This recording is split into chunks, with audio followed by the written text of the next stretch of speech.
USS Colorado, or BB-45, was the lead ship of the Colorado-class battleships. Though she was not the eldest, USS Maryland, who we've discussed in the past, was actually laid down, launched, and commissioned before Colorado. Though West Virginia was definitely the baby of the family, and there was supposed to be a fourth member, USS Washington, but she was never finished, due to the Washington Naval Treaty. Regardless, design work was completed on the class in 1916, and construction on them was scheduled to begin in 1917.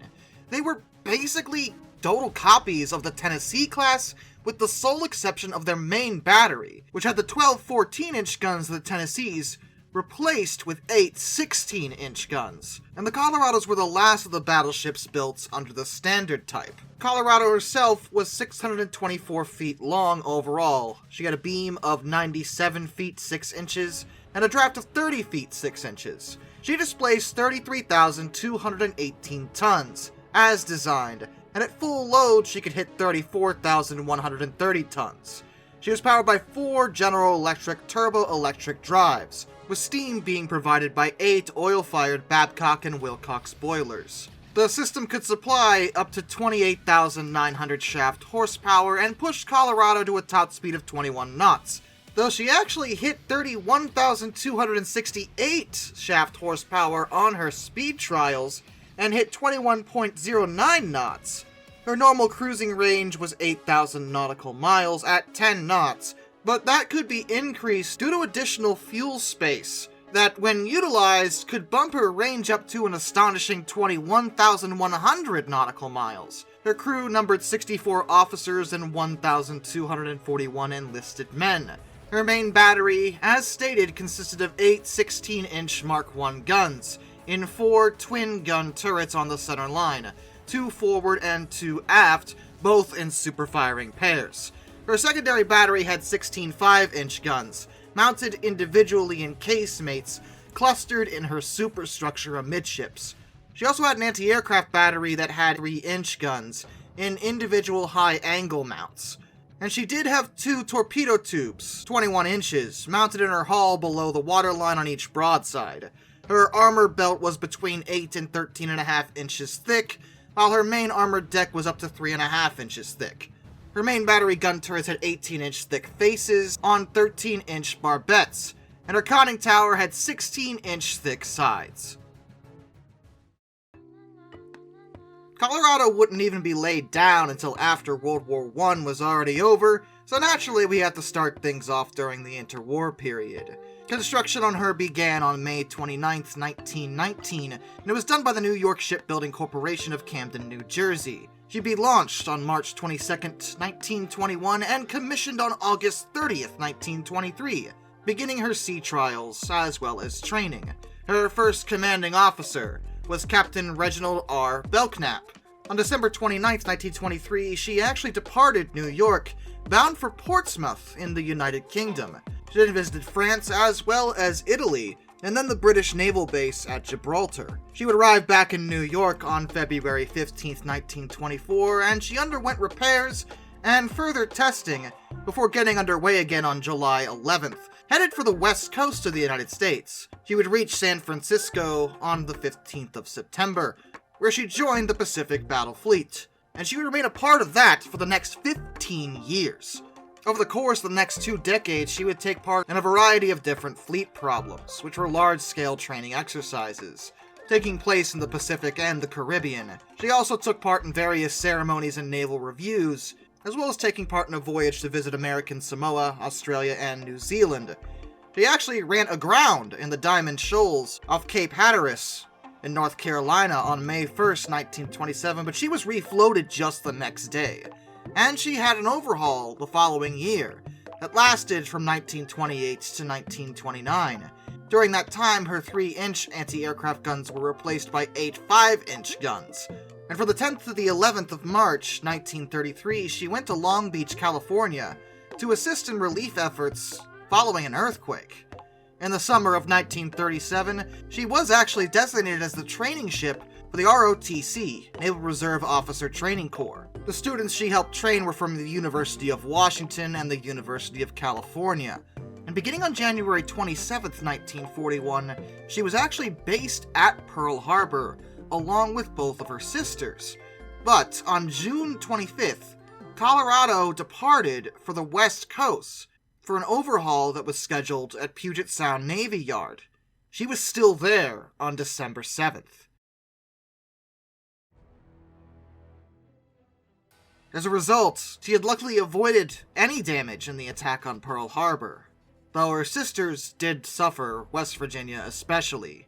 Maryland managed to get out relatively unscathed, however, and as soon as the work on Colorado was completed, she started carrying out extensive training maneuvers to prepare for the war ahead.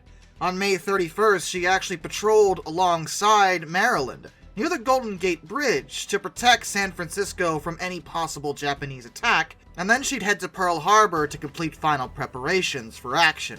Initially, she would operate in the vicinity of the Fiji Islands and New Hebrides from the 8th of November 1942 until the 17th of September 1943, and her job was basically to act as a big guard dog, pretty much the same thing she'd been doing outside of San Francisco. She was supposed to deter any Japanese expansion in the Pacific, and she'd head back to Pearl Harbor on October 21st, 1943, to provide pre-invasion shelling and fire support for the invasion of Tarawa. After another overhaul on the West Coast, she headed back to the Hawaiian Islands on January 24th, 1944, and then sortied the next day for the Marshall Islands. She would again provide pre-invasion bombardment and fire support for the invasions of Kwajalein and Eniwetok, performing that role until February 23rd, when she headed again back to Puget Sound for another overhaul. She would then join with other units that were heading for the Mariana Islands, and then took part in the pre-invasion shelling at Saipan, Guam, and Tinian, and the latter of which, on July 24th, she would actually take some damage. 43 of her men were killed, and 198 were wounded, when Colorado absorbed 22 hits from 150mm Japanese shore batteries. Despite this, she continued to shell the island anyway, and provided fire support for the invasion troops. She would have to head back to the West Coast again to be repaired after this, but she would make it in time to help in Leyte Gulf. A week after her arrival there, she would be struck again, this time by 2 kamikaze bombers. These attacks would kill 19 of her crew and injure 72, but again, despite the damage, she still bombarded Mindoro on schedule from the 12th to the 17th of December 1944. Once her job was actually done, she then proceeded to Manus to have her damage repaired. If it wasn't clear at this point, Colorado just does not care, okay, about damage. It's just whatever. She would return to Luzon on New Year's Day, 1945, to participate in the pre-invasion shelling of Lingayen Gulf, and she'd be hit again 8 days later, but this time it was an accident. It was a friendly fire. She was hit in her superstructure, and it caused 69 casualties, 18 killed, 51 wounded, and she had to undergo repairs again at Ulithi, after which she would join up with Task Force 54, which was the pre-invasion shelling group for Okinawa. She would remain at Okinawa until May 22nd, providing anti-aircraft cover and fire support for the troops on the island, before detaching for a time, and then sailing back on August 6th, after which she would sail to Japan as part of the occupation forces. On August 27th, she would cover the airborne occupation of Atsugi Airfield, and for her service during the war, she was given 7 battle stars. Once World War II was over, Colorado departed Tokyo Bay on September 20th, 1945, headed back to San Francisco. She arrived there on October 15th, and then headed to Seattle to participate in Navy Day on October 27th. She did take part in Operation Magic Carpet, making 3 runs to Pearl Harbor to transport 6,357 soldiers home to the United States. And that final task complete, she headed to Bremerton Navy Yard for deactivation. She'd be placed out of commission, but in reserve, on January 7th, 1947, and would remain in that status for over 10 years. But finally, on July 23rd, 1959, Colorado's time had come. She was sold for scrap and cut up. But there are actually quite a few remnants of this grand battleship. Her bell is currently on display in the University Memorial Center at the University of Colorado. A 5-inch gun from her was donated to the Puget Sound Maritime Historical Society in 1959, and is displayed at the Museum of History and Industry in Seattle. And 6 more of Colorado's 5-inch guns were put aboard the protected cruiser USS Olympia after she became a museum ship in Philadelphia in 1957. Boards from the wood deck of Colorado were repurposed to form a wall in the main lounge of Haggett Hall at the University of Washington. Deck boards from her were also used in a wall in the Legends Room of the Washington Athletic Club, having originally been preserved within the club at the behest of 2 former officers from Colorado, who just happened to be members. And as recently as February 7th, 2014, Boeing, yes, that Boeing, wound up donating some decking that happened to be from Colorado that they somehow had. How did they have that? Where did they have that? Anyway, they donated it to the USO Northwest SeaTac Center to serve as the new center's entry flooring, and Colorado's helm is in the collection of the Colorado Springs Museum. It had been donated in 1961 by Rear Admiral G.R. Luker and other naval officers. Admiral Luker also served on Colorado. And what more needs to be said about the guard dog of the Pacific?